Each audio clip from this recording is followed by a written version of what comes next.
حتى أهل البدع والأهواء، أهل البدع العقائدية وأهل البدع السياسية. أنا أقول بيننا وبينكم السلف، بيننا وبينكم الكتب، كان فيقول البدع بيننا وبينكم. Bismillahirrahmanirrahim. Alhamdulillahilladzi arsala rasulahu bil huda wa dinil haqq liyudhhirahu 'alad dini kullihi wa kafaa billahi shahida. Asyhadu an la ilaha illallah wahdahu la syarika lah iqraran bihi wa tauhida. Wa asyhadu anna Muhammadan 'abduhu wa rasuluh sallallahu alaihi wa ala alihi wa sallama tasliman mazida la nabiyya ba'da. Ikhwani fid din, a'azzani wa azzakumullah, barakallahu fikum. Sebelum kita melanjutkan bacaan terhadap kitab 300 hadis sahih muttafaqun alaih yang dipilihkan dari kitab Riyadhus Shalihin karya Syekh Abdullah Al-Riyali waffaqahullah. Hadis yang terakhir kita baca distorkan terlebih dahulu. Pada pertemuan yang telah lalu kita membaca 3 hadis seputar mimpi. Yang hafal 3-3-nya serentak distorkan berbarengan. Yang hafal cuma 2 setelahnya nanti, yang hafal cuma 1 setelahnya. Tafadhalu.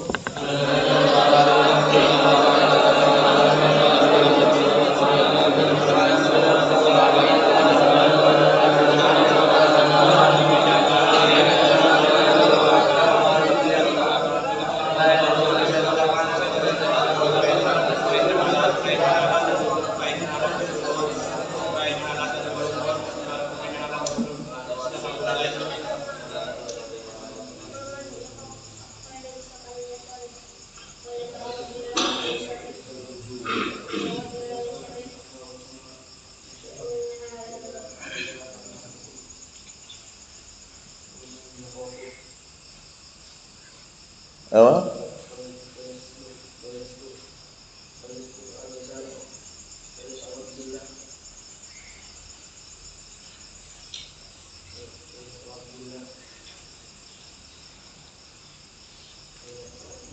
Musyarriha. Apa? Na'am, ahsantum a'anakumullah. Yang hafal 2 atau 1 tafadhal.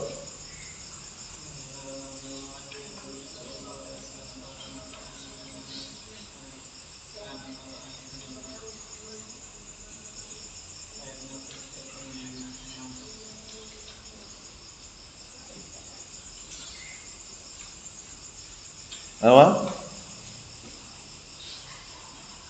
Man ra'ani?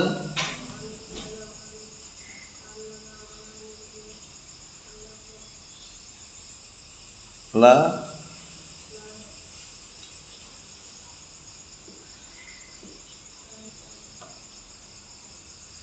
La yatamassal. Na'am, a'anakumullah. Kita lanjutkan, perhatikan. Simak baik-baik, serius, jenius, fokus. Babu adab salam, bab adab seputar salam. Yang diinginkan di sini adalah adab seputar salam. Maksudnya adalah siapa yang layak berhak untuk memulai salam. Apakah yang besar menyalami yang kecil, atau yang kecil menyalami yang besar? Orang yang berjalan memberikan salam kepada orang yang duduk, atau sebaliknya? Kita lihat.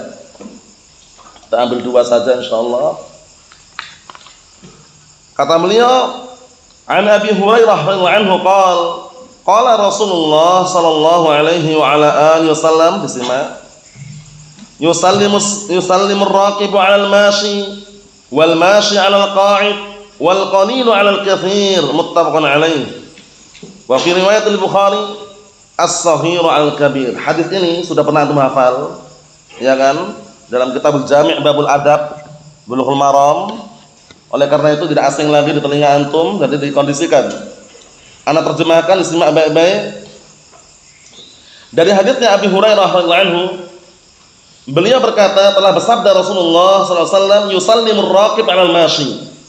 Hendaknya orang yang berkendaraan itu memberikan salam kepada orang yang berjalan. Jadi ada orang berjalan, antum berkendaraan, antum yang salam, assalamualaikum. Wal masyi 'alal qa'id, dan orang yang berjalan memberikan salam pada orang yang duduk. Antum melihat orang duduk, antum berjalan, antum yang nyalami assalamualaikum. Wal qalilu 'alal katsir, dan yang sedikit menyalami yang banyak. Antum 5 orang misalkan melewati orang yang lagi duduk 10 orang. Antum yang sedikit menyalami yang banyak tadi itu assalamualaikum. Itu termasuk adab-adab dalam mengucapkan salam.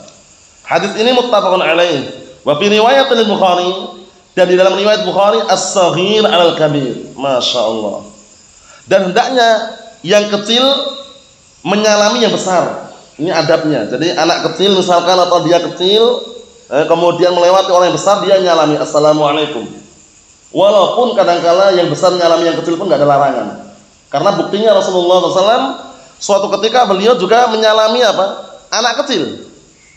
Ya, dalam rangka mendidik, memberikan arahan, bimbingan, biar mencontoh bahwasanya ucapan salam itu adalah salam penghormatan bagi kaum muslimin. Assalamualaikum, assalamualaikum warahmatullah, assalamualaikum warahmatullahi wabarakatuh. Sebagaimana perkataan Allah Subhanahu wa taala, wa idza huyyitum bi tahiyyatin fahayyu bi ahsana minha aw rudduha. Dan apabila kalian diberikan salam penghormatan dengan suatu salam assalamualaikum, balaslah dengan yang lebih baik. Assalamualaikum waalaikumsalam warahmatullahi wabarakatuh. Aurudduha, atau dikembalikan semula assalamualaikum waalaikumsalam. Boleh. Intinya barakallahu fiik, di situ adabnya adalah apa barakallahu fiik? Yang berkendaraan menyalami yang berjalan. Yang berjalan menyalami yang duduk. Yang sedikit memberikan salam pada yang banyak. Ini adab-adab dalam mengucapkan salam.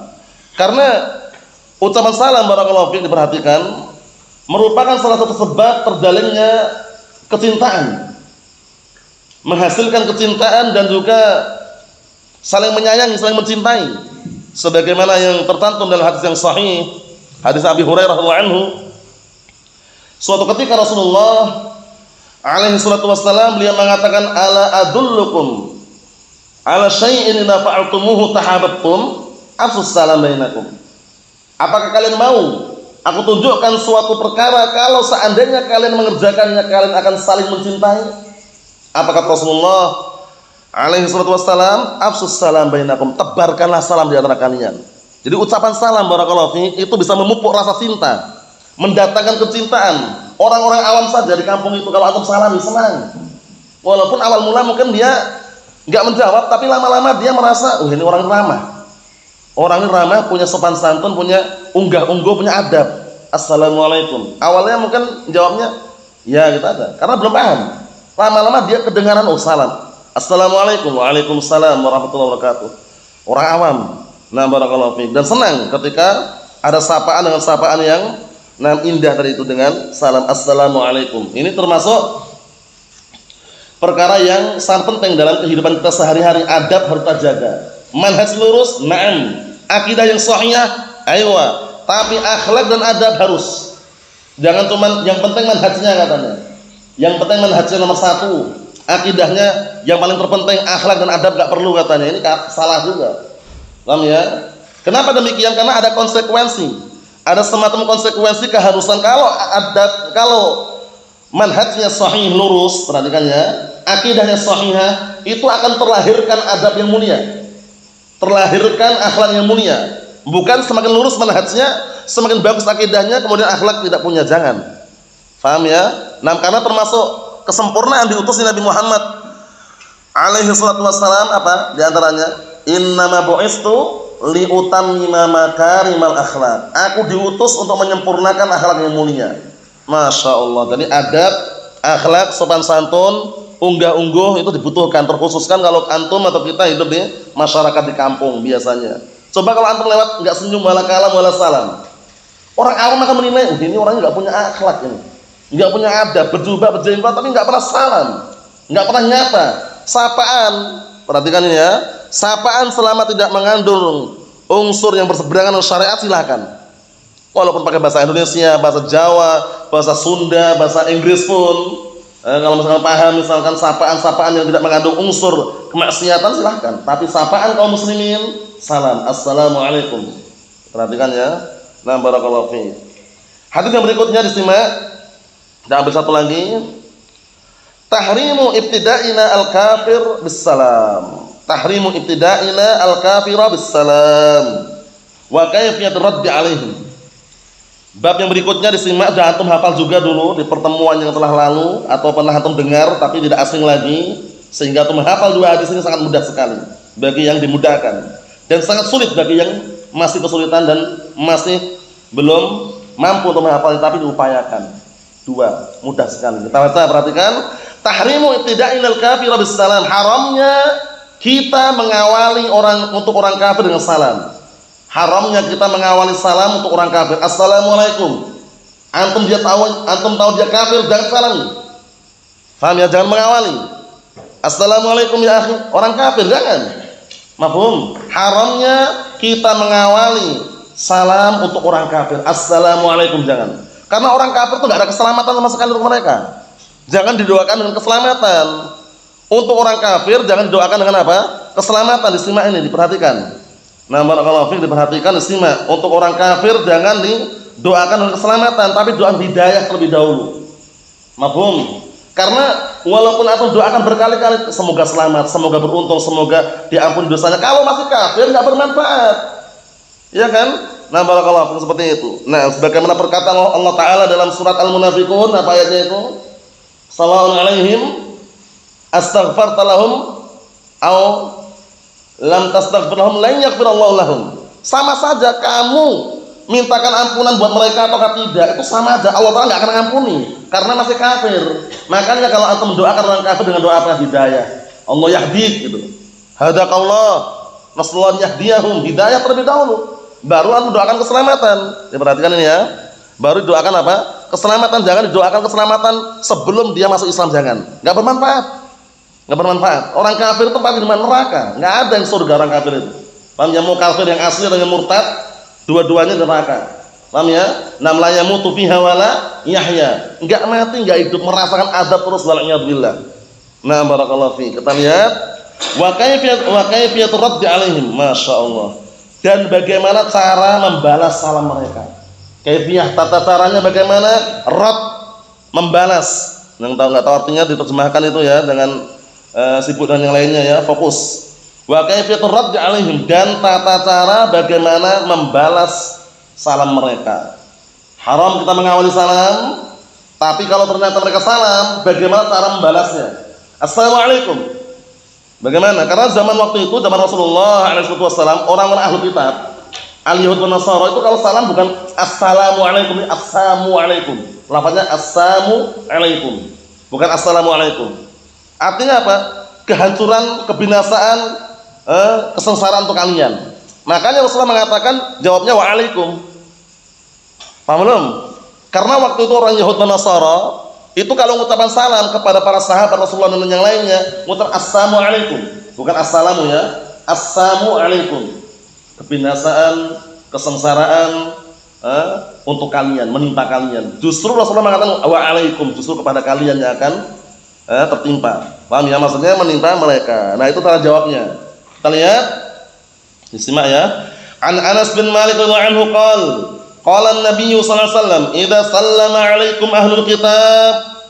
Diperhatikan kitabnya, disimak. "Idza sallama 'alaikum ahlul kitab faqulu wa 'alaikum." Muttafaqun alaih. Apabila ahlul kitab mengucapkan salam atas kalian, ucapkanlah wa 'alaikum. Ini adabnya ya, wa 'alaikum. Nah, karena jarang sekali ahlul kitab waktu itu kalau mengucapkan assalamualaikum, mengucapkannya assalamualaikum untuk menghinakan, mendoakan kejelekan bagi kaum muslimin. Makanya jawabnya waalaikum, justru menimpa kalian. Paham ya?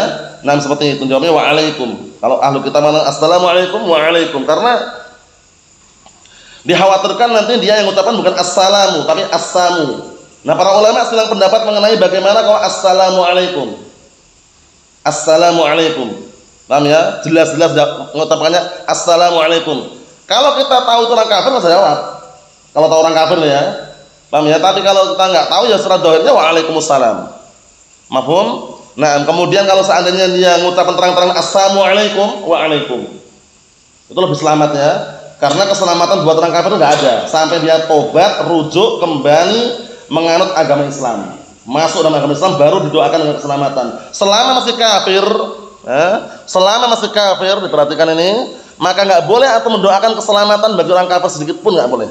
Tapi didoakan apa tadi? Hidayah. Paham ya? Didoakan hidayah terlebih dahulu. Masuk Islam dulu baru doakan keselamatan. Karena apa tadi? Sawa'un 'alaihim astaghfarta lahum am lam tastaghfir lahum lan yaghfirallahu lahum. Sama saja kamu doakan ampunan buat mereka atau tidak, Allah Ta'ala enggak ngampuni. Lah kenapa? Kafir. Kafir. Jadi kalau orang kafir antum doakan, ya Allah ampunilah orang tua kami, mbah-mbah kami yang kafir misalkan, enggak bisa. Enggak bisa ya. Nah, tapi kalau masih hidup didoakan dengan apa tadi? Hidayah terlebih dahulu. Mafhum? Setelah mendapat hidayah, masuk dalam agama Islam baru antum doakan dengan keselamatan, benar. Mafhum? Jadi kalau ada pertanyaan, boleh nggak kita mendoakan kebaikan untuk orang kafir? Kita katakan kebaikan yang butuh hidayah, tafadhol. Karena mereka butuh hidayah. Mafhum? Tapi kalau kebaikan berupa ampunan, rahmat, jangan. Ya Allah, ampunilah mbah kami yang kafir, ya Allah, berilah ampunan dosa-dosa kepada mbah kami yang kafir, nggak bisa. Paham ya? Nah, seperti itu. Karena apa? Rasulullah alaihi wassalam ketika hendak memberikan doa untuk pamannya Abu Thalib yang kafir, ditegur. Apa tegurannya itu? Maka lin nabi wal ladzina amanu an yastaghfiru lil musyrikin walau kanu uli qurba. Tidak selayaknya bagi seorang nabi atau orang yang beriman memintakan ampunan buat orang-orang kafir, orang musyrikin, enggak boleh, enggak layak. Walaupun karib kerabat sendiri. Waktu itu Rasulullah SAW sayangnya bukan main dengan Abu Thalib, dengan pamannya. Tapi karena pamannya kafir, beliau hendak mendoakan, ditegur oleh Allah Ta'ala. Maka nabi walladzina amanu an yastaghfiru lil musyrikin walau kanu uli qurba. Tidak selayaknya bagi seorang nabi dan orang-orang yang beriman memintakan ampunan buat orang-orang musyrikin, orang-orang kafir, walaupun itu karib kerabat sendiri. Mafhum? Tapi mereka butuh doa apa? Selama masih hidup, hidayah terlebih dahulu. Hidayah terlebih dahulu. Jangan sampai salah paham ini ya. Nah, wah bapakku ini luar biasa perjuangannya membela Islam. Sumbangannya aja bukan jutaan tapi miliaran. Tapi kafir. Tapi kafir. Doanya apa yang paling bagus tadi? Hidayah terlebih dahulu. Paham ya? Jangan didoakan dengan ampunan sebelum masuk Islam. Ikhwani fid din, azza wa jazakumullah barakallahu fikum. Ini yang kita ambil, dua hadis pendek, simple, padat, mudah dihafal, upayakan tidak terlewatkan. Disetorkan pada pertemuan yang akan datang. Nasallallahu as-salamata wal afiyah fid dunya wal akhirah walhamdulillah.